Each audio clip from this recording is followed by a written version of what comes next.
En la entrada de hoy vamos a seguir explicando algunas características de la unidad número 4, aplicación de productos, pistolas aerográficas. En la primera parte hicimos una pequeña introducción, explicamos un poquito el funcionamiento, vimos diferentes tipos de pistola, los tipos de alimentación, una clasificación por los tipos de alimentación, bien fuera por presión, por succión o, o automáticas. Y en esta segunda parte vamos a ver las partes o elementos de la pistola aerográfica. Pues bien, en un primer momento, si cogemos una pistola aerográfica, hay cosas que se ven a simple vista y entre ellas pues tenemos una empuñadura que puede ser más ergonómica, menos ergonómica, cómoda.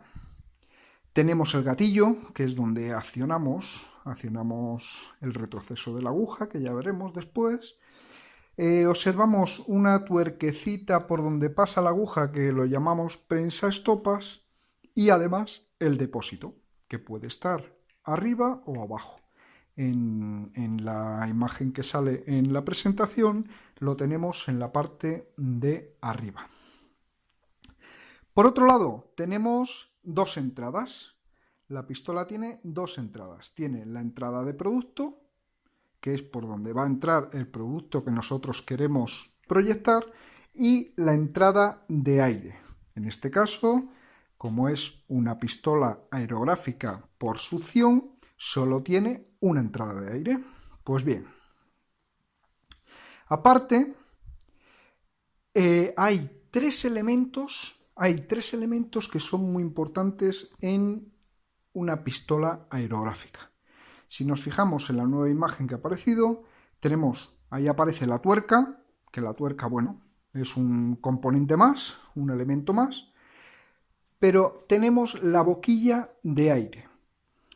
La boquilla de aire es una parte esencial porque lo que hace esa boquilla, entre la boquilla y el siguiente elemento que vamos a ver, es por donde se produce el efecto Venturi y es donde se hace el abanico. Tiene varios orificios, los orificios centrales son los que provocan la succión y empuje, y luego tiene unos orificios laterales para regular el abanico, que ya veremos. Aparte hemos dicho que tiene otra parte fundamental que es el pico de fluido, que es donde se controla la cantidad y el cierre del producto. Este pico de fluido no se entiende sin la aguja, que la vemos ahí, ¿de acuerdo?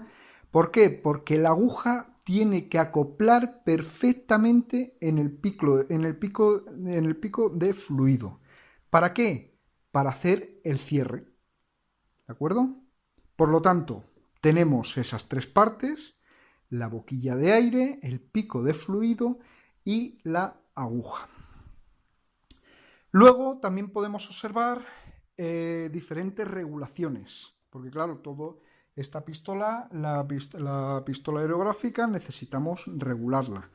Por eso, en un principio tiene el regulador de caudal de producto, que es el que se observa, y ese regulador está compuesto por una tuerca, un muelle y la misma aguja que hemos visto antes. Nosotros, al apretar la aguja, lo que vamos a hacer es evitar que esa aguja, al apretar la tuerquita de atrás, el regulador, lo que vamos a hacer es que esa aguja no retroceda tanto, por lo tanto, dar menos caudal del producto. A continuación tenemos otro regulador, que es el regulador del abanico. Como hemos dicho, en la boquilla de aire hay unos orificios por donde sale el aire. Bueno, pues con este regulador lo que hacemos es aumentar y disminuir la presión con la que va a salir el aire por esos orificios. Si aumentamos el empuje hacia el chorro del producto va a ser mayor, con lo cual el abanico se va a abrir mucho más, va a abarcar mucho más, a la hora de aplicarlo, va a abarcar mucho más sitio. Si lo cerramos, si cerramos esa presión de aire, lo que hace es concentrar en el centro el producto. Y por último tenemos el regulador de caudal de aire. En esta pistola, por ejemplo, viene integrado en la pistola, como se puede observar ahí. Pero nosotros podemos acoplarle un dispositivo para regular ese caudal. Bien sea con un manómetro, si somos muy exquisitos, tenemos un manómetro, o bien sea manualmente, sin manómetro y por aproximación. Pues bien, una vez vistas las partes y elementos, vamos a ver las características de una pistola aerográfica. Ya conocemos la pistola, conocemos sus partes, conocemos tipos, conocemos características, o sea, hemos hecho una clasificación y ahora ya tenemos que saber unas características, porque claro, a nosotros nos ofrecen, llegamos a una casa, nos ofrecen unas características, nos ofrecen otras, como se puede observar ahí. Bueno, cada pistola tiene sus características. Pero a modo de ejemplo, claro, nosotros cuando vamos a comprar una pistola tenemos que saber un poco el peso, tenemos que tener en cuenta el peso, tenemos que tener en cuenta la ergonomía, si al cogerla es cómoda, el consumo, la capacidad que tiene el depósito, el rango de trabajo de pulverización, que lo hemos estado viendo antes, la presión de la boquilla, ¿de acuerdo? Los diámetros del pico de fluido, que también influyen mucho, porque claro, depende del producto que vayamos a dar, el pico de fluido puede ser más grueso o menos grueso, que eso, el pico de fluido, hemos dicho que siempre va en consonancia con la aguja, o sea, una cosa va con la otra. Y además también con la boquilla. Son tres partes que van siempre unidas. El pico de fluido puede ir desde 1 milímetro hasta 2,8. Por lo tanto, son cosas a tener en cuenta. Por poner un ejemplo práctico, yo necesito comprar una pistola. ¿Y dónde voy a ir? Pues voy a ir al comercial que me distribuye los productos de acabado, seguramente, o a una ferretería de confianza. Y lo que me va a decir es, pues me va a ofrecer, según las necesidades que yo tenga, me va a ofrecer. Si veis en los apuntes, pues hemos sacado unas características de una pistola de la marca Sagola, el modelo Classic Pro XD. Una pistola convencional, está bastante bien, baratita de precio, que es lo que nosotros a lo mejor primamos, y nos dice que tiene un peso sin depósito de 434 gramos, un récord de entrada de aire de 1/4 de pulgada, una presión máxima de diseño de 8 bares, una presión máxima de entrada recomendada, que es la presión de trabajo, de 2 bares. Y ahí una serie de consumos, porque esa misma pistola la tenemos en HVLP, la tenemos en híbrida y la tenemos convencional, ¿vale? Nos dice la aplicación máxima recomendada, por ejemplo, como ya conocemos lo que es una pistola convencional y una pistola HVLP, nos dice que la pistola HVLP trabaja a 15 centímetros. La convencional y la híbrida a unos 18 centímetros más o menos. ¿De acuerdo?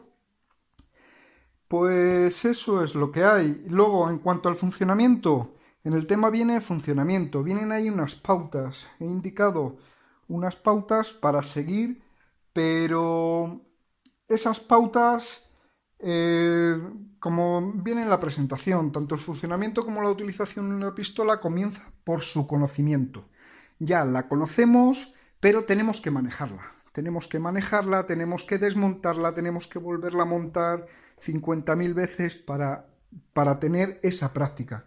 Y ahora, pues a partir de este momento, pues el operario está preparado para equivocarse, para dar un producto, para que ofrezca descuelgues, para que le tengamos que dar 5 pasadas porque le hemos dado poquito caudal. Y sobre todo, lo más importante de una utilización, y más en nuestro campo, en la educación, y también aplicado a un taller, porque son varias personas las que utilizan una misma herramienta. Y en este tipo de herramientas, la limpieza es esencial.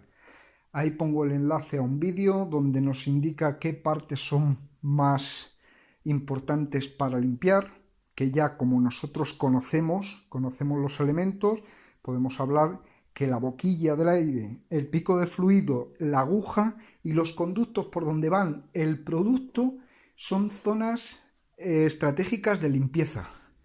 Y siempre recordar que cuando acabes debes dejar todo preparado para la siguiente utilización.